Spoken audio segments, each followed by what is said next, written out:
How's it going, everybody? Murphy doing another Black Toys celebration post for Black History Month. Today will be our 6th post, but first of all, let me remind you to like and subscribe to the Murphy Street Productions. Every time that you hit a like, a subscribe, it really helps.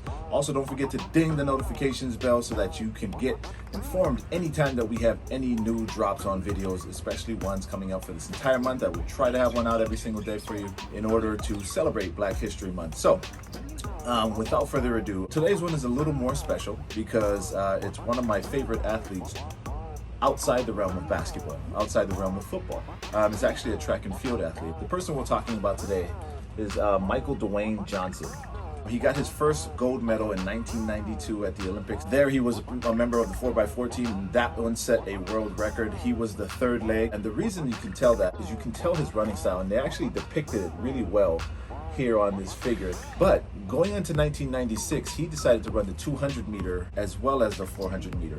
He did not participate as part of that 4x4 team that year, but nonetheless, he still ran the 400 and the open 2. At that point in time, no one had ever won a gold medal in both the 200 meter and the 400 meter. And so it was kind of exciting because he, during the World Championships, was setting new records every time he was running the 200 meter sprint. So it was looking more and more like he was just absolutely destined to be the gold medal winner this year. And so leading up to that, Nike actually made him a pair of gold shoes. Another reason why I had to pick up this figure, a pair of gold shoes that he later went on to win both the 200 and the 400 meter in, and then also later on in the 2000 Olympics win the 400 meter sprint there. He could have easily won the 200 meter sprint at the Olympics in 2000, in my opinion, but he and Maurice Greene, who was a US 100 meter sprinter, got into a little bit of a competitive back and forth, and it actually culminated in a 200 meter race in which both he and Maurice Greene raced. And who won that race, you ask? The winner of that race was actually an ex-collegiate football player from the University of Florida, and the reason that is because both Michael Johnson and Maurice Greene pulled up with hamstring and leg problems. Michael Johnson led up first, and Maurice Greene, with 80 yards left to go on the finish line, pulled up as well.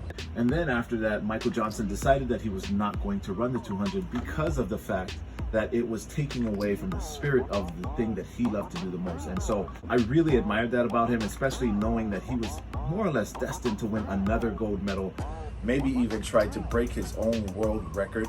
So someone I definitely wanted to highlight for Black History Month, once again, Michael Johnson.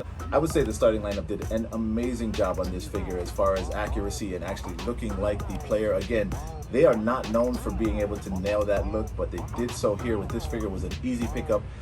One of the very few that I would have to say is an A pickup. So this was an A grade for me, if you ask. It captured his running posture really well. And two, it has the gold shoes. What else would you want from a Michael Johnson figure? So you can always catch the Murphy Street Podcast on Spreaker, on Apple Podcast, iHeartRadio, and Spotify. Don't forget to follow us on YouTube at Murphy Street Productions. And until we see you next time for our next Black Toy celebration post for Black History Month, don't forget your slippers. Aloha.